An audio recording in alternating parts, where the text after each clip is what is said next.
अहिले भर्खरै यो कागबेनीको खोलामा यो वाला भेटाइसके साथीहरू तर यहाँ कसैले भेटाएन ढुङ्गाले ठोकेको रहेछौँ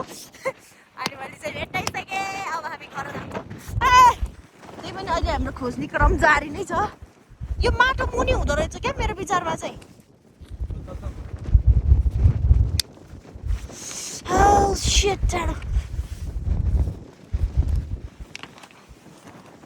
यस्तै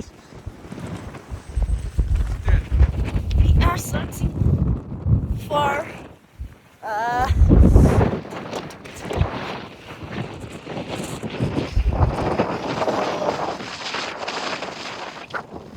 यत्रो ठुलो कसरी लाने हो यस्तो सानो चेटो परेको पाए पो हुन्छ र